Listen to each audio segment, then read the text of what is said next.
Site 22. He always hated the buzz of lights.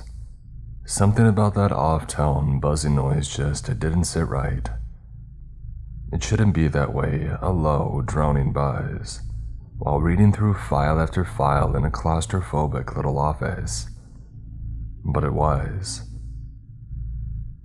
Dr. McBride sat at his desk like he did every single Friday in his tiny office in Site 22. For the last 3 hours of every week, he reviewed the files of potential subjects which may or may not require additional investigation. It seemed so much more interesting when he had first started. Somehow, it had become routine. He leaned back in his chair and stared up at the buzzing fluorescent light above him, frowning slightly. Buzz, buzz, buzz. It just never ended. He sat up and reached for his coffee and grimaced as he took a sip of the slightly stale, overly sweet liquid. He looked down at the cup for a moment, frowning.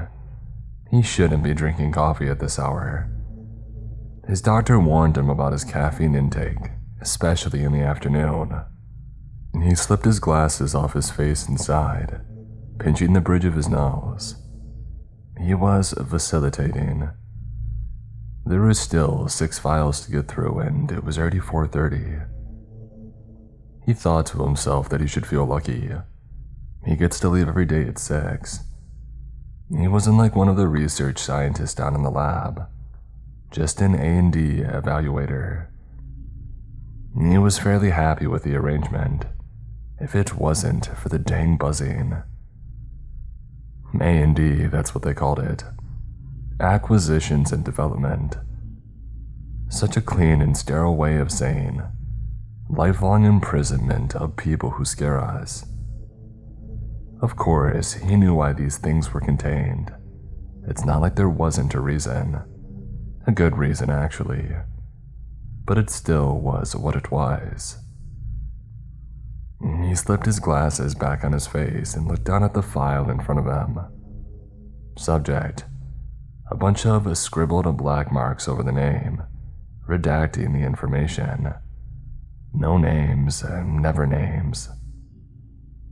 A quick physical description. Young, tall, thin. Poor kid was barely out of college. Supposedly showing signs of psychokinesis, consistent with exposure to an object which had slipped containment last year. Dr. McBride scanned the page quickly, looking at the supposed evidence. A few eyewitness reports of things moving around the young man. A fire in his dorm room. A car accident. Nothing concrete. His shoulders relaxed, thinking that there was nothing there, and flipping to the last page, with the notes section to recommend that no action be taken. His eyes slid over the line as he went to check the Do Not Detain box. The subject was observed undergoing a ritual prayer consistent with Church of the Broken God worship. This was positively observed by remote viewing through embedded camera, consistently since potential exposure date. The doctor's shoulders fell and he checked the Detain Immediately and the Level Gamma boxes. He jotted down a few notes and cross-referenced the object containment procedures for the object in question. He set down his pencil and frowned down at the report.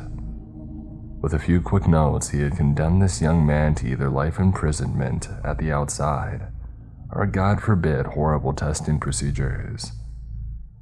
He considered this for a moment, and looked down at the Do Not Detain box carefully. It was always tempting to just check the box, and let people get on with their lives. Unfortunately, he knew better. He put the report in the finished stack and pulled out the next, letting the young man slip out of his mind. He methodically worked through the reports until the last neatly stapled pile came to the front. 4 of the others had been Do Not Detain. It made him feel a little bit better about the first case, but he wouldn't lose sleep over having to make that call. Not anymore, at least. He looked down at the last report. He was a little surprised the name wasn't redacted. Subject: Daniel McBride. He froze for a moment, his breath catching in his throat. The physical description listed his age, height, and weight, everything down to the last detail. He flipped to the description section, a cold sweat breaking out of his forehead. Why would his name appear on an A&D report? He skimmed the section quickly. Connections to the Chaos Insurgency, unauthorized access to Foundation resources, obvious exposure to multiple objects manifesting a variety of mental and physical abnormalities. He felt his anger rise. Someone was playing a pretty sick joke. He flipped to the last page to see who had prepared this report. Of course, his own name was on it. Who else would be listed? Some idiot from records had been upset at a request that he made. It must have been Jackson. The guy took everything personally. He picked up the report and stormed out of his office. He mashed the elevator button and pressed the floor. He leaned against the elevator wall and huffed. What were they thinking? This is exactly why he was considering it a transfer. It was bad enough having to deal with stressful work without every person in Dr. Harry trying to recapture the glory days of pranking other researchers. The door opened and he walked quickly down the halls, nodding at a few familiar faces, most on their way out of the administrative wing at this hour. He walked past a few unmarked doors to the one labeled unceremoniously, Records. Inside, the bored-looking clerk at the desk looked up from his magazine and blinked sleepily. Can I help you? Yeah, you can actually tell me who prepared this report, and how screwed they are. He handed over the now crumpled pages. The clerk skimmed the reports and looked up. Dr. Theodoratos. Is something wrong, Dr. McBride? Dr. McBride froze for a moment. He snatched the report back and looked down at it. It still said his name, and the words hadn't changed. I must have been mistaken. Yes, this report looks fine now. Long day. The clerk leaned back. Sure, Doc, anything else? No, of course not. Dr. McBride walked calmly out of Records and back up to his office. He quickly threw the report in his desk drawer and tried to forget about the whole thing. Maybe he just needed some rest. Site 71.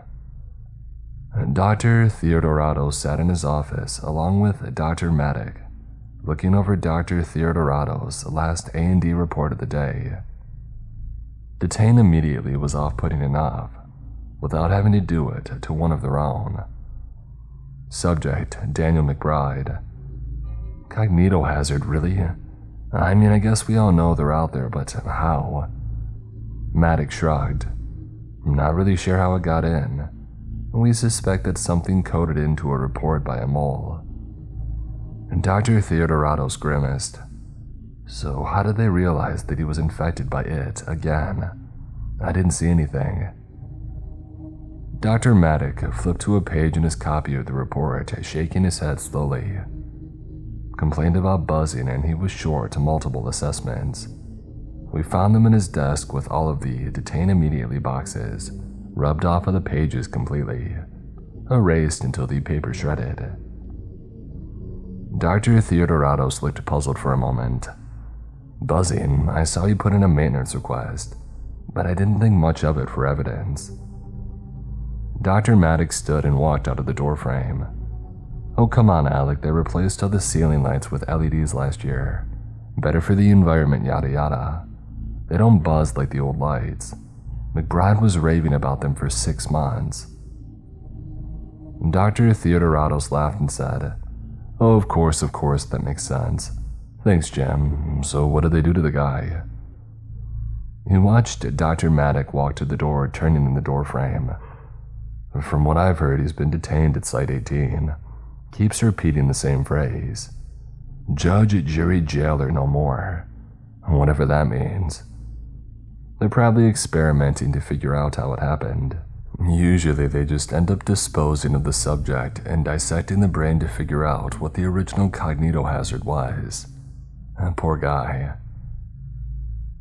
Dr. Theodoratos managed to keep his hands from shaking until Dr. Maddock left the room. All he could think about all day was how much he hated the buzzing of the lights in his office the past couple of weeks.